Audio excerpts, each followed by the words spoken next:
comments!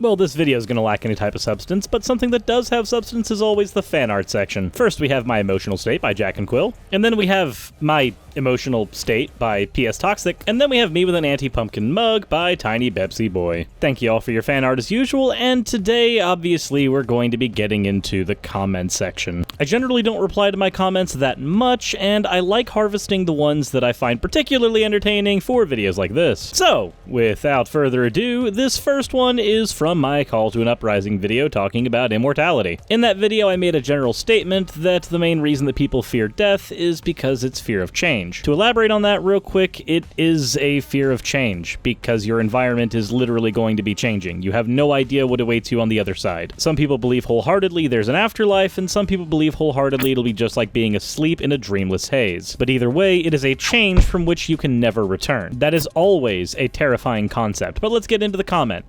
People fear death because of change. That is just as boop. People don't fear death because of change.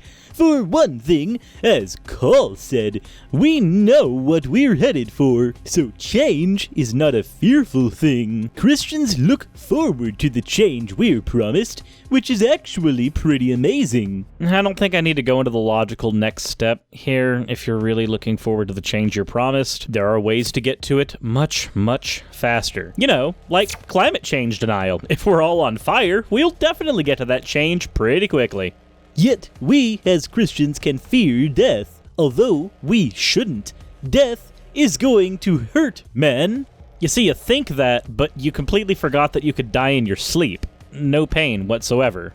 We have to die, and people like yourself have no idea what you're headed for, and it probably doesn't hurt that you've heard it's hell. Yeah, almost like whenever people tell me that I deserve to burn for an eternity in eternal conscious torture, I start to question the limits of free speech. And I hope you realize that's a joke, otherwise I'll have to do another comment video. There are elements that go into any given moment's fear of death. Let's not generalize. You don't sound any smarter than the person you're trying to refute.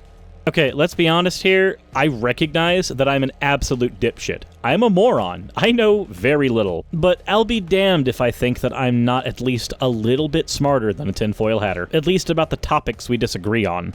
People such as yourself tell people they're going to burn in hell.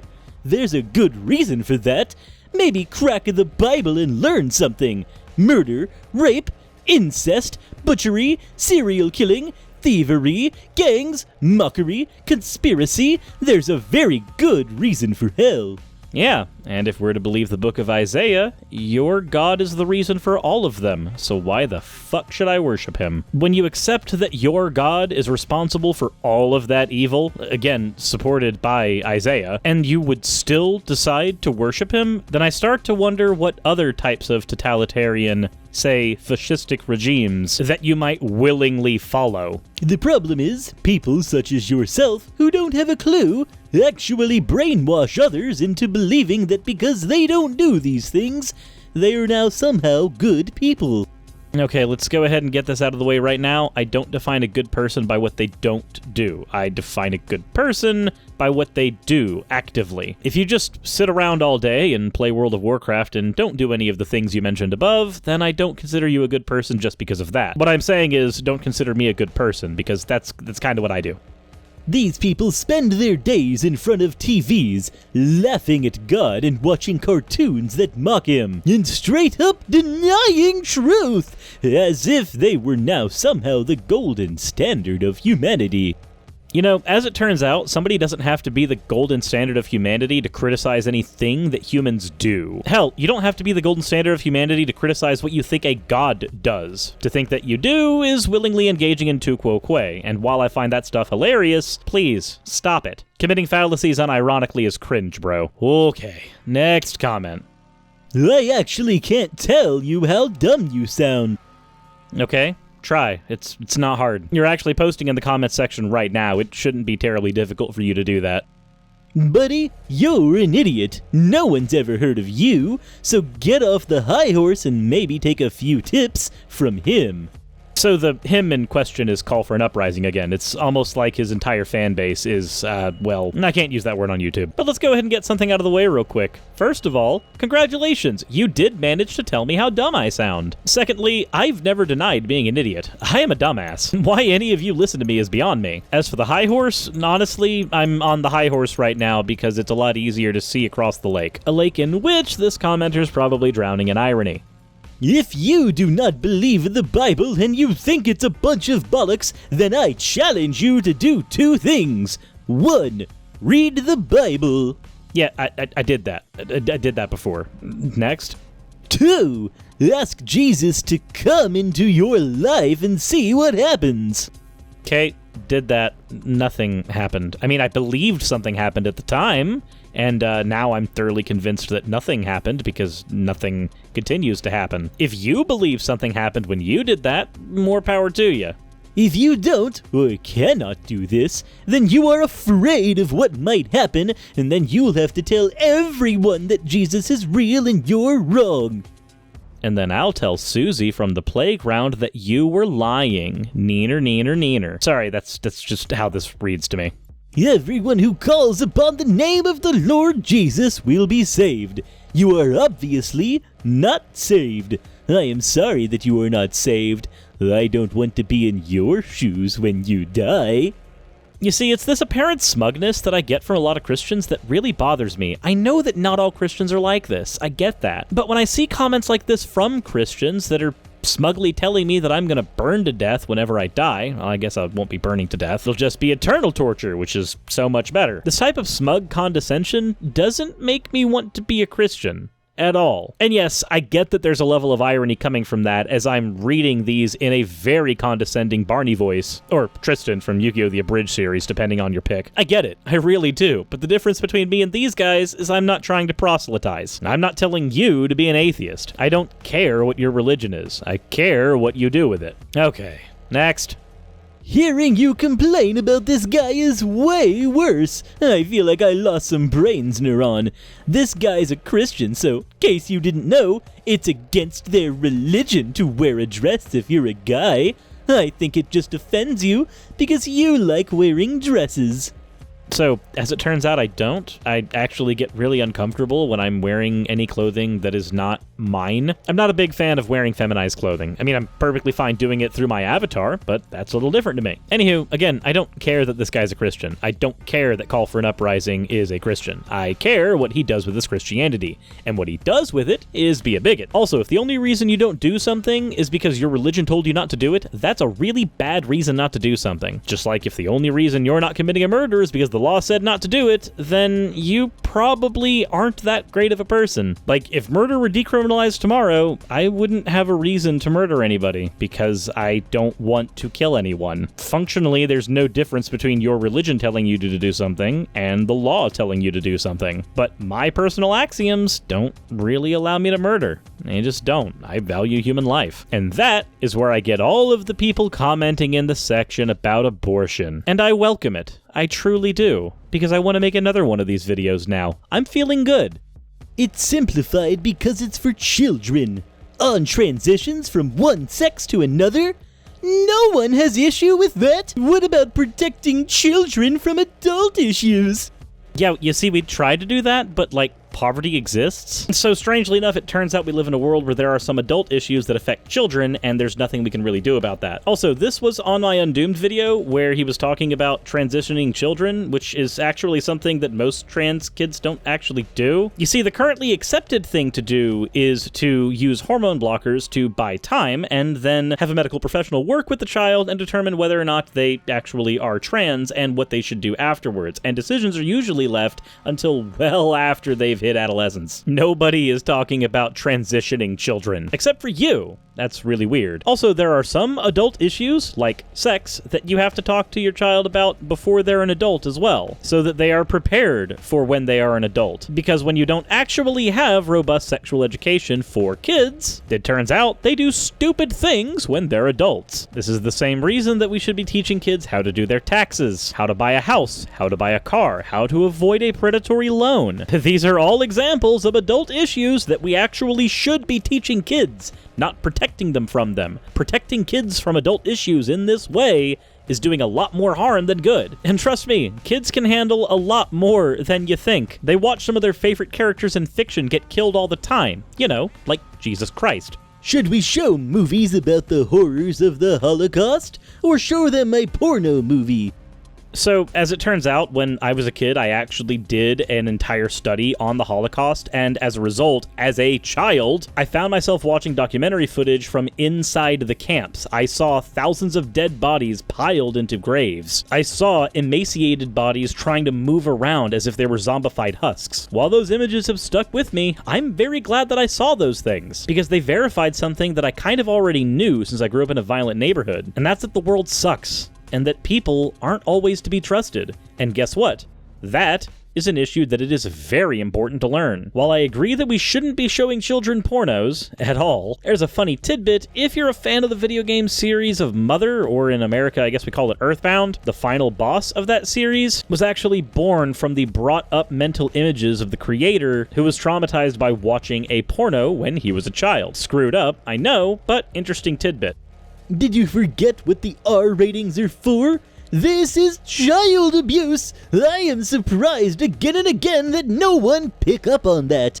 Well, people don't pick up on something that's not actually there. You see, teaching kids about issues that will affect them into adulthood is not abuse. It's actually inoculation. Would you like to know a very effective way to keep a child from being sex trafficked? Teaching them that that's a thing and how to protect themselves. Almost as if you have to teach them about some of the horrors of the world they live in so that they don't end up getting themselves hurt. And before any of the parents in the comment section start railing at me about how you should just let them know that they shouldn't do that and they should respect your authority, that's not a good reason for them to respect your authority. If a kid doesn't know the reason why they shouldn't do something, they are more likely to do it, sometimes out of spite. The only reason I came home before curfew as a kid was because I was taught by my mother exactly what would happen to me if I stayed outside. She explained to me that the sounds that I heard at night weren't fireworks, they were gunshots, and that guns kill people, and that if I was out at night, that's around the same time that I always heard the gunshots. The likelihood of me dying increased significantly. And since I, as a kid, was very familiarized with the concept of death, ironically because of my Bible studies classes, lo and behold, I followed my mom's orders and did not stay out past curfew. Not because she told me to, but because she revealed the horrors of the world to me in a way that was incredibly constructive. That's not child abuse. That's the opposite of child abuse. It's called education. That guy looks like a freak on a dress. The uprising guy is right. What the fuck is that? If you notice, for this one I actually did respond. I said the only good argument against the dress in the Call for an Uprising video is that it's ugly. But I don't find that argument convincing. I mean, I wear ugly stuff all the time. Like, literally every article of clothing I own. I don't think any of it can fix me. But I don't find arguments that something is ugly very convincing. And if I did, then I would highly suggest that none of you listen to me. At least on the basis that I'm ugly. I would actually suggest you not listen to me because I'm an idiot. That is a valid reason. My looks and complexion, probably not. No? Bro, that guy don't have any friends tell him he's freak. And the dress is nice. I'll use it. I'm sure you would, Veronica. I'm sure you would. I too enjoy looking like a piece of upholstery. I bet you are gay. It's okay. You like it. Gays are sexually frustrated. If they stoop wanking, they'll not be gay. Nobody born's gay. You made yourself gay. TV, music, all of that help. The uprising guy is a brute. He don't talk like you, and I don't like him. But he's right. All the shit in the world freaks the guy out. Freaks me too. Stupid creates stupid. Huh. Neat. I wasn't aware you were going to bring your parents into this. But no, seriously, everything you said about gay people isn't even wrong, and not in the sense that it's not wrong. I mean in the academic sense, where it's so far off base it lacks the capacity to be right or wrong. You said that people make themselves gay, but then you say that TVs and other things influence that. You say that if people stop wanking, they'll be gay, but you have no idea the amount of porn I consume. I'll leave you to determine what the amount is, but I am incredibly straight, so make of it what you will. Suris, you are fooling kids. That's why you make cartoons, right? Are you the Illuminati? If yes, how do I join, Lul? Alright, so what you do is you go talk to the Loch Ness Monster, you give them about $3.50, and then you realize that this joke was old several years ago. After that, I'm sure they'll let you in as long as you're willing to wear the appropriate tinfoil hat. And actually, the reason I make cartoons is because I find them aesthetically pleasing, and let's be honest, I don't actually make cartoons. I'm not a cartoonist. Jonathan Sheffield is a cartoonist, and he does some really good work over on his channel. You should go check it out. Let me inform you, there is no such thing as a former Christian. You either are or you're not. So, while it is true that you're either Christian or you're not, in the same way that you're either male or you're not, those types of dichotomies aren't actually dichotomies, because by me merely saying that you're either male or you're not, I haven't actually said that someone can't be female, non-binary, or literally any other type of gender identification. I've created an us versus them dichotomy where the them is literally everything that's not me. And you can do this with everything. You're either straight or you're not. Which is true, but it doesn't mean that the Kinsley scale doesn't still exist. You're either a gamer or you're not. But this doesn't mean that there aren't different people that can enjoy games that don't identify as gamers. That type of dichotomy doesn't actually create a dichotomy. But past that, saying there's no such thing as a former Christian is a stupid statement. That's like saying there's no such thing as a former Republican, or no such thing as a former American, when all one has to do is change political parties or renounce citizenship, and they in fact would be a former X thing. The same works with Christianity. Do you accept the tenets of Christianity and accept Christ as Savior? Then you're a Christian. Do you not? Then you're not. Did you accept Christ at one point, but now you don't? Then you're a former Christian. Definitions are hard, I know. Born-again Christians will never deny Christ. Yeah, let's ignore the fact that Peter actually did that in the Bible. Buy yourself some 1000 SPF sunscreen and get ready for some heat. Christ won't force you to believe like fake Islam does. No, it'll just employ the exact same tactics and do the exact same things and appeal to the exact same apologetics in a desperate attempt to convert me. So, it's doing exactly what Islam does. Nothing actually changed here. If you're so stupid as to publicly deny Christ, don't speak to me in these comments. I accepted Christ. I am born again. Something unbelieving retrobates can't nor will ever understand. But trust this little beta male. Calling me a beta. Got him. You did it. And also, you didn't want me to comment to you in the comment section. And that's fine, because I'm doing it in a video. Hi, how you doing? Fuck your rules.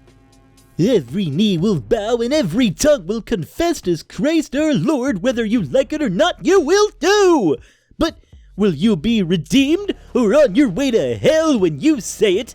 That is your choice. No, it's not. Ultimatums aren't choices. Go right on mucking, because if I don't make sense to you, it's because you're lost and were never saved, so it's you that actually makes no sense. Okay, dude, that's not how any of this works. If you say I'm not making sense to you because you happen to fit into a category that's different than you, that's not a good reason. I think maybe if a lot of people say that you don't make sense, then maybe there's a common denominator here, and some introspection is probably required. Rape legalization will solve almost all the West's problems. I mean, if you think all the West's problems begin and end with your ability to have sex, I would probably argue that people like you can only get it that way. And I get it.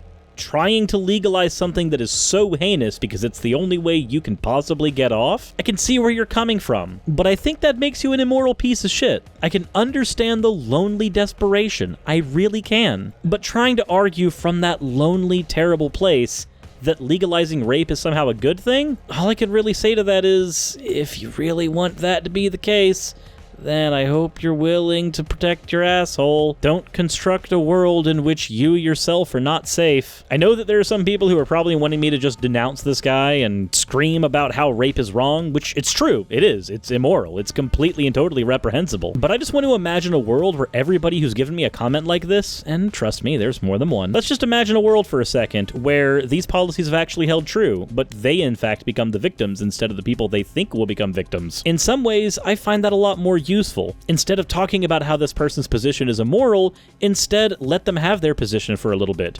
Grant it, and show how the world that actually comes from creating their utopia is a horrible one to live in, one in which they would never want to have a child and would never want to leave their barricaded and protected home. This is like the people who unironically think that the Purge should happen. Let's be honest, guys. If you think the Purge should happen in reality, you're probably not going to last through year one. Pokemon plushies lined up on the shelf, Yu-Gi-Oh! And anime posters plastered on the wall, poorly animated avatars, disgusting bodies. Let me give you my opinion on yikes and cringe-pilled.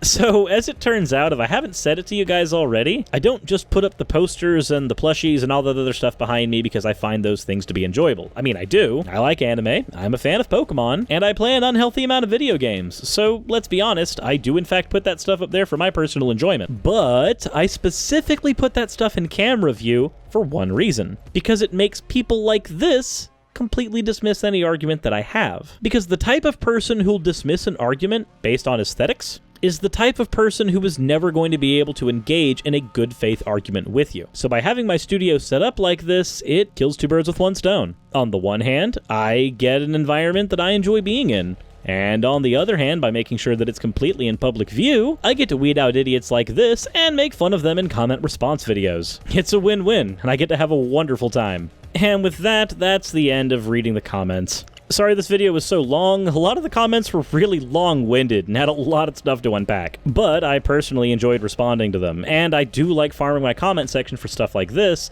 because people comment thinking that it's going to upset me or offend me, but in reality it's stuff like that that gives me a lot of joy. Reading stuff like this and thinking about the type of person that would be required to actually type that stuff out willingly, it honestly makes my day, because the type of person that types that stuff out doesn't realize a few things. One, if you comment on my videos, you're helping a lot more than you think. Like, honestly, if you really want my channel to grow, one of the best ways to do it is commenting, sometimes multiple times. That type of engagement really helps me in the algorithm. Dislikes too. But on a personal level, even if these guys don't realize they're helping my channel when they do this, they are giving me some of the best material to respond to. Because when I tackle creationism and sometimes chuds, it's like I'm scraping the bottom of the barrel most of the time. But then these guys come along and remind me that the bottom of the barrel isn't actually the bottom.